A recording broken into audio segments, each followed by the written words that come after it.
How's that? Are we working? All right. Good morning. I think. Yes, there we go. There we go. It's the early morning everybody. crowd. Dave and I are here to sort of get you warmed up for the day.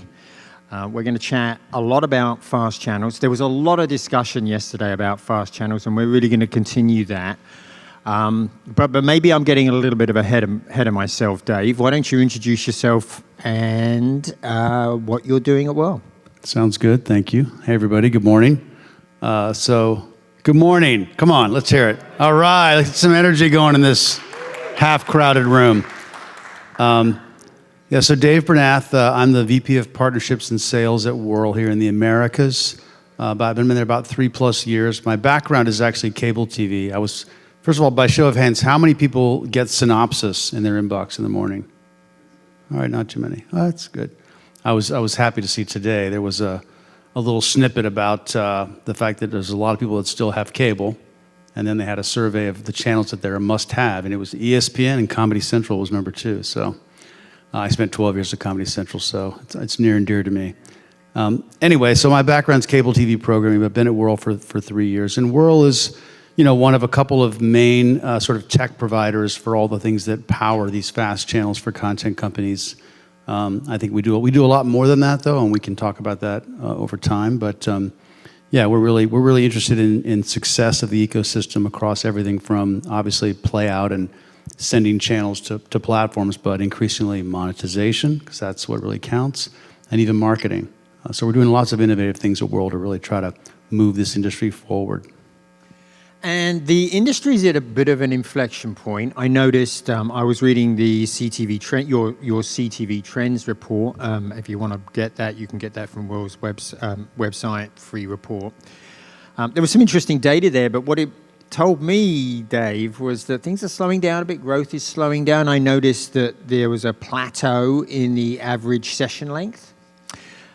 Churn seems to have settled down a little bit. Yeah.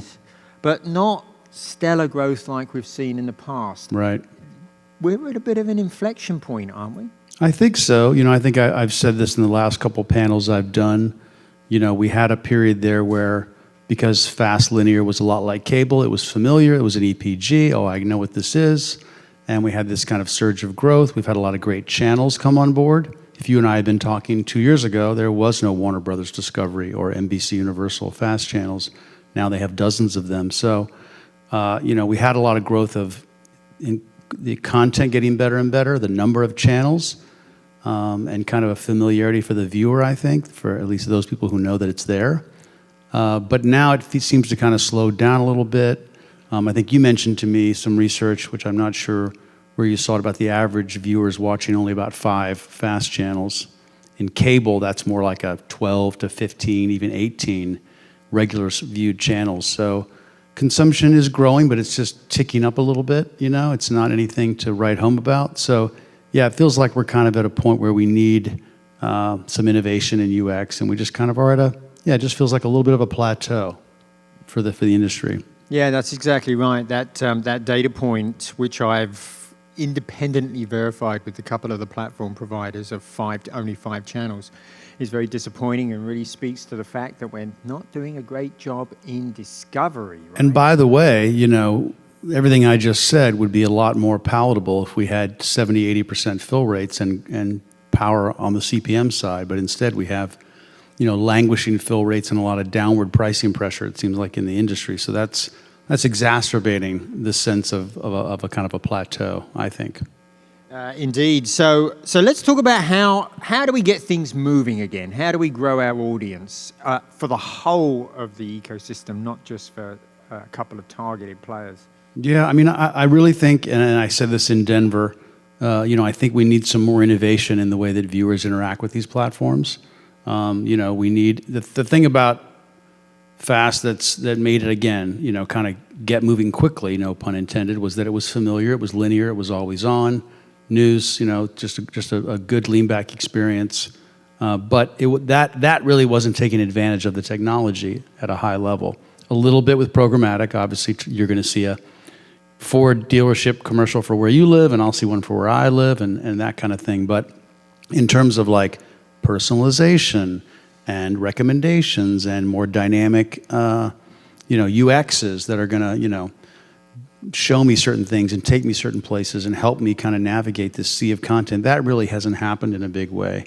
And I think that's what we're focused on. What is that going to take? Is it going to be short form experiences that link to content? Is it going to be, just more personalization? What's really the future of this whole experience? I think those are areas where we have to see some improvement to kind of increase engagement and viewership. I hear people that are running these fast channels. Someone from a big company said, our problem is not the viewership when people find us. It's that they can't find us. Once they find us, they're so happy to have found our channel. But getting them to find us is a real challenge. So let's stay with that thing, because I think that's a really important one. One of the things that Damien Pelliccioni from Reverie told me was that they've really reoriented their marketing towards, they spend with the fast platforms now to advertise Reverie channels to other people that are already there. And they've had a lot of success with that. But what he really emphasized to me was, you got to make sure you're fishing in the right pond, right? Placing an ad in a platform or in a location where your audience or your potential audience isn't, is wasted money. How can we do a better job? Well, I think, we're not going to go into plug land, but certainly at Wurl, we have one product that tries to address that, which is content discovery, which basically allows us to use machine learning to look for essentially lookalikes, or people that we think would be interested in the channel that is the target channel, and then you're running targeted advertisements against those viewers. That's the kind of thing that you can't do in regular TV, right? When I was at Comedy Central, you just would look for broad swaths of young men on ESPN, but you couldn't really go after people that were obviously more inclined to watch animation, for example, because of their viewing habits, where we can do that now. So I think that's what we have to lean into, is the potential of the technology. It's funny you mentioned the platforms marketing, though. I've heard anecdotally about success in that regard. But that points to the whole power dynamic that is so different in fast from traditional television, where the platforms have so much control, and obviously can affect where the viewers go, either because you're paying them for a promotion or because of what they choose to highlight. We didn't have that in really at a major level in cable. And that really sets up an interesting dynamic, doesn't it? Because, as you say, unlike in cable, the platforms are getting paid at both ends. They're getting paid by the content promoter, the providers, to promote their channels, but they're also getting paid because of increased engagement on those channels. It's true. And so I've had one major company say to me that they didn't want to spend money with the platforms for just that reason. It's kind of like, I'm putting skin in the game to put money in both our pockets, So I'd rather look for innovative ways that I can do it on my own, with us or with others. But it just speaks to the incredible shift in the power dynamic of the platforms vis-a-vis the channels, and that's everything from the percentage of inventory or control of sales, which is completely different than it is in broadcast and cable, to what we're talking about. So I have a lot of discomfort on some level with some of those dynamics, but at the same time, the platforms are doing a good job. They're driving growth, and they're the future. So let's stay with the platforms. What data? Our industry runs on data. Right. What data can a channel provider expect to get from those platforms? Not to get too in the weeds, although this is probably a crowd that lives in the weeds every day here. So, but depending upon the kind of connection that your channel has, the data that you get is quite different. At places like Wurl and Amagi and Frequency that power channels where we run the CDN and do the ad stitching, the content company gets incredible data. Sessions, uniques, every asset, completion rate, hour by hour. It's really, from someone who comes from legacy TV, it's just like the dream come true. Now, those same channels that might go to a Tubi or a Pluto or someone else who's just getting one stream from the vendor and they're managing all that on their end, I'm not on the content side, but those dashboards and those reports and what they get are not nearly as robust. They're getting minutes viewed, they're getting certain things, but they're not getting the kind of granular detail. So it's kind of a bummer in some ways that version of a connection has actually been growing. because all the people that run the channels want to do is make the best channel possible. And the more information they have about what's working, what's not, how things fit together, the better their channel is going to be and the better success it will be for all. That's really frustrating. I mean, in traditional TV, we at least had Nielsen. We did. You know, we can as argue imperfect about how as it good or was. bad Nielsen data is, but at least Right. I had that for all of my shows that I program on my channel. And you're saying for a large proportion of the providers that are providing content into the FAST ecosystem, they don't have that.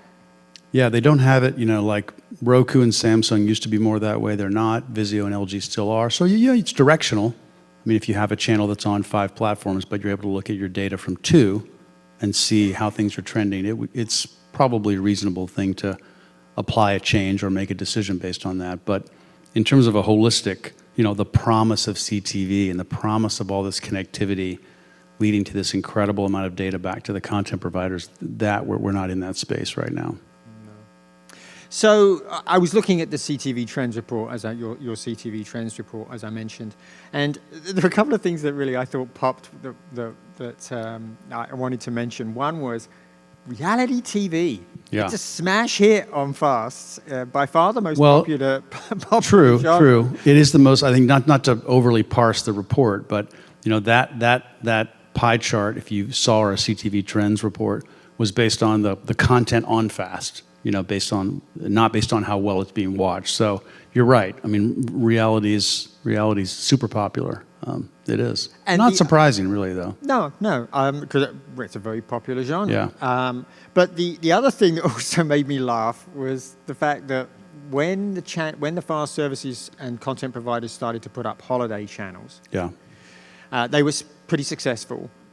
But people don't just reserve the holiday channels for holiday anymore, do they? It's true. It's true. Yeah, that I love that slide. If you see the report, you know, I think something like the levels of holiday programming viewership that are an incredible spike in December are still at 25% in July.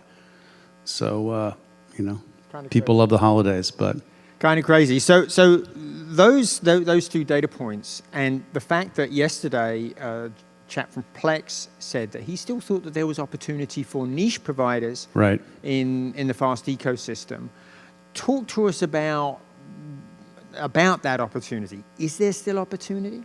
I think so. I think, you know, in the short term, clearly if you can find a white space. I mean, chess.com came to us, and I remember we were saying, a chess channel, really?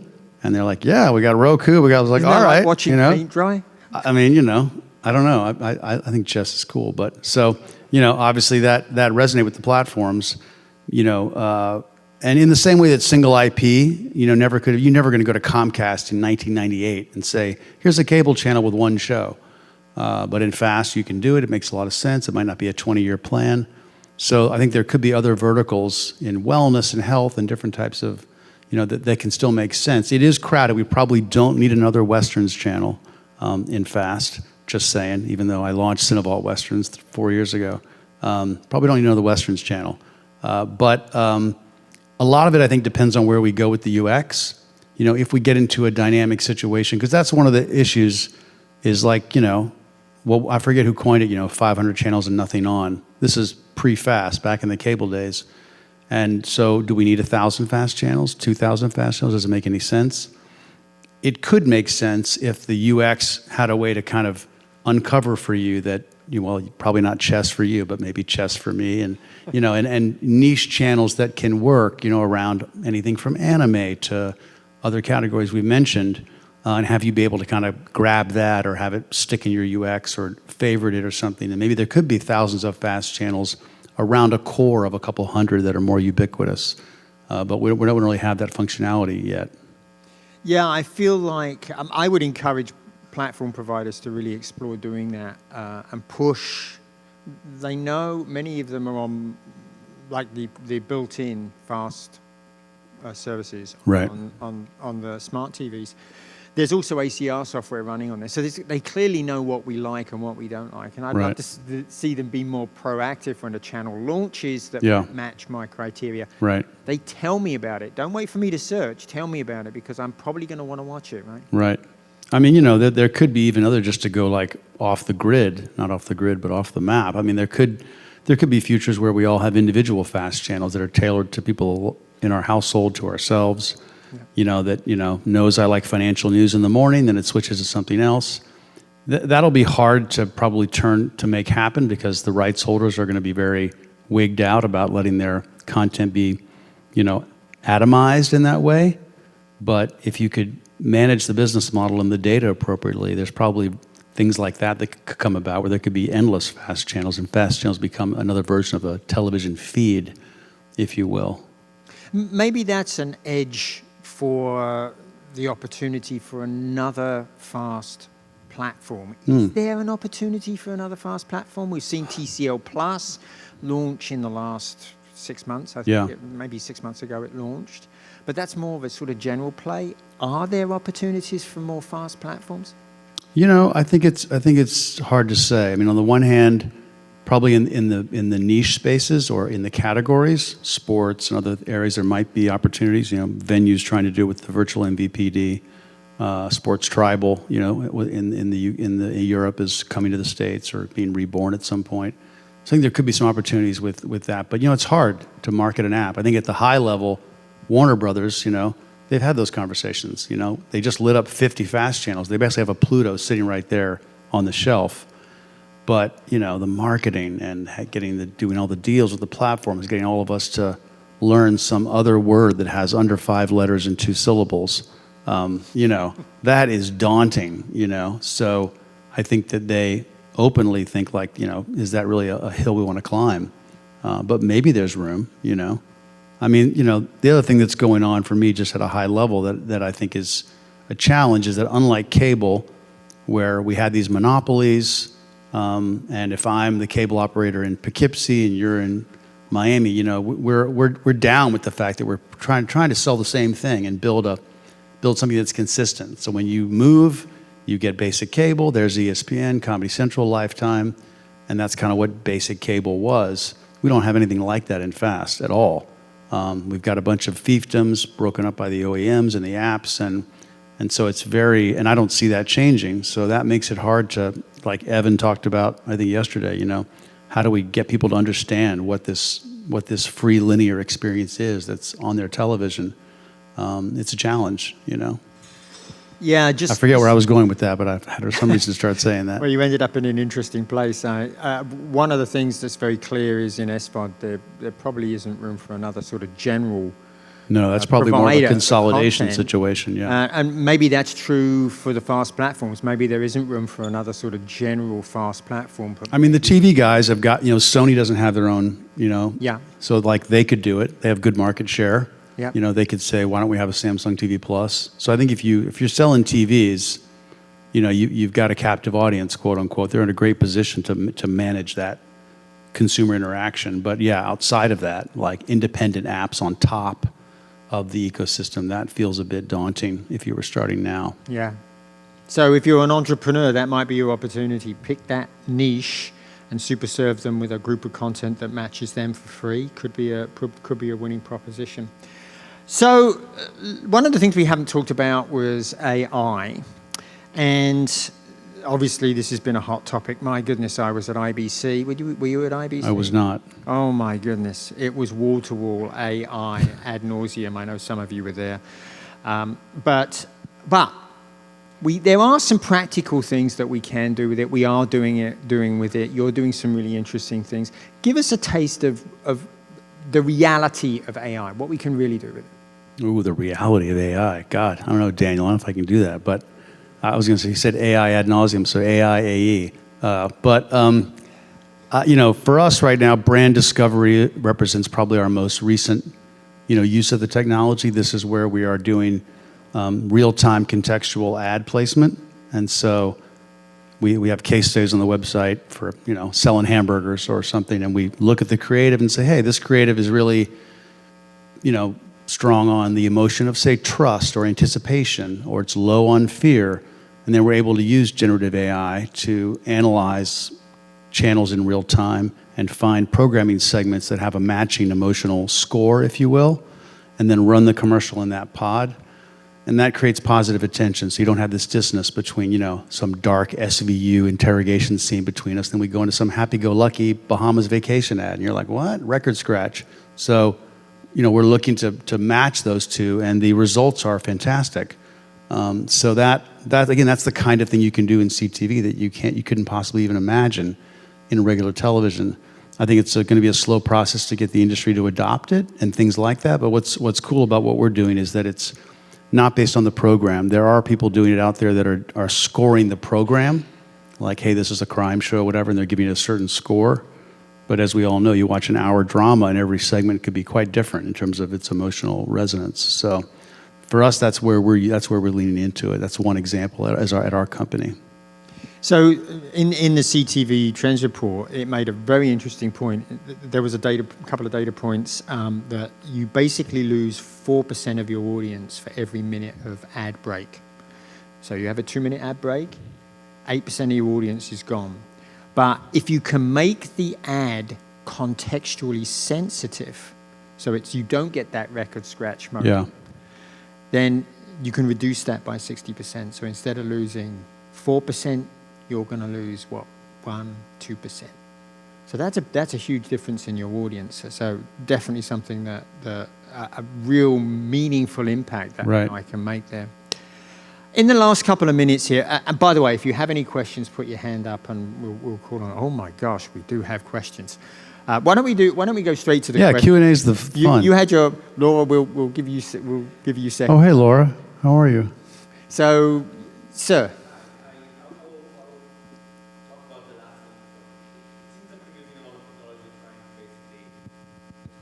Forcing people to watch. Hello, good morning. That's my mic voice, by the way. It seems like we're using a lot of technology to, trying to make people watch the ads, but also the availability of ads and the spread of them across so many channels, and when including also social media and anything from bus stops to inside video games. What about the brands? I mean, at some point, they're saying like, listen, what's the conversion rate on this? Because we all obsessed with the clicks and. In the end of the day, if you can show one ad for one person and make a sale, it's better showing it to 1 million people on 1,000 channels, right? Right. So what are we doing to advance that? Because that will really help the people that pay all of our bills. Yeah, I mean, well, first I thought you were starting with a meta-capitalist critique of advertising, but that's not where you wound up.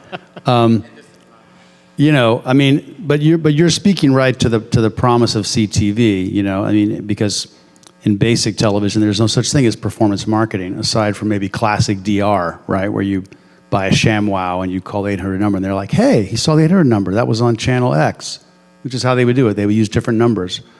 But it didn't exist in TV. So I think for us, especially being owned by AppLovin for now a couple of years, who's a mobile performance marketing company, a global giant, that's all they do, right? It's all about paying for performance, not paying for the potential of performance. You were joking about the old adage, right? Half my advertising works, I just don't know which half. So I think that the promise of efficiency, is what you're talking about. I can't speak to the bus ads and the fact that Instagram now is half ads, but in terms of as far as television goes, the biggest screen in the house, the longest viewing time of ads, across all the platforms in terms of seconds, it's like a great big ass 16:9 piece of glass. If we can bring performance to that, in a reasonable way, I think the sky's the limit. And I think you're going to see a lot of advancements on e-commerce and stuff like that. And so, that's certainly the goal, And we talked about this was like a transition moment for CTV in general. One of the transitions that we're going through is for ads on CTV to really become full funnel. So it's not just brand sensitivity, it's actual conversions. And we're not talking about QR codes here. We're talking about the ability to connect an ad view with somebody's immediate action or soon thereafter action on a mobile phone, right? Technology is connecting the dots between those things now. And it will make the ads very, very much more efficient on CTV, and we'll be able to do things that you simply cannot do with traditional TV. We're already doing that. I mean, it's clearly what Dave has said today. We're doing it right now a little bit. AppLovin is running some, they do billions of dollars of mobile performance marketing, but we've built the pipes within our, ad infrastructure to be able to allow them to run some percentage of that as TV creative. And we've done the attribution. You see the ad in your house, you download the game within a certain number of minutes. That's the attribution. So it's starting to happen. Really is. Laura. Okay, so I need you to push back on something. So I get incoming calls from investors, and their premise is, look, FAST is dead because FAST existed because Amazon and Netflix had no ads. So streaming started largely with no ads, but now that they're adding the second revenue stream, today Amazon with its 200 million viewers is selling ads, and it's going to go from 1-minute ad loads to 5-minute ad loads over 3 years, at which point Netflix will finally hit 20 million viewers in America, which will make it relevant to advertisers. And for the next 3 years after that, Amazon will keep growing, and now Netflix is going to start at 1-minute ad loads and go to 5. So for the next 6 years, anybody that isn't those two is pulling money out of the advertising ecosystem because they're premium brands, and Amazon can tie CTV ads to purchases, which is a better mousetrap. So please argue the other side, why FAST isn't dead, please. All right. Not to put you on the spot. No, I mean, I think that, first of all, Netflix, to me, that's crawl, walk, run. I don't, and that's not going to be linear, so it's going to be more like pre-roll kind of things and premium, and it's going to take them a long time, I think, to get to much scale. We are all, I think, wigged out about the Amazon, supply suck on the ecosystem, but, yeah, I mean, I'm not so sure. I don't think Netflix is irrelevant, in my opinion, to FAST generally. But in terms of news and sports, those are going to be strong linear categories ongoing. FAST is never going to take over the world, but I think we all thought FAST was dead 15 years ago, or linear, I should say, we thought was dead. And so I think with the targetability and the fact that it's still in the living room, and the reason why it would be dead would be because people would stop watching it. You're more saying it's going to be dead because the money's going to dry up. That I don't buy. I just don't buy that. I don't see why that makes any sense. But I'm not an expert on advertising. But I don't see. I think, look, for me, my biggest fear, and I say this over the tips of my skis, slightly from my background, is that we follow more of that downward pricing pressure like you see on the internet with display. That's why I really hope that the advertising industry and everyone gets their act together sooner rather than later to follow an upward chain of value rather than this downward, price pressure, which is kind of happening right now a little bit. It's a little scary. So I'll tack on to that, Laura. I'm really glad you pointed to your nose, so I took that as like a positive cue. Anybody that counts out free is foolish. Free is probably the most durable model in television. And look, Roku started the Roku channel for one simple reason. The #1 search term on Roku's was free. So I think just that almost guarantees a future for free and guarantees a viewership for free. But also, the durability of the linear viewing experience, I think now is proven. The fact that now we have 2/3 of people are watching linear on streaming services really proves that it fills an innate need that sometimes we just want to put a channel on that is a theme that we want to watch. And those two things, free and the linear format, the success of the linear format, I think really guarantee its continued existence and that it will continue to attract advertisers and it will continue to attract viewers. And I think maybe on that, it's a good point to cede the floor to Laura. Okay. Thanks Thanks, Dave. everybody.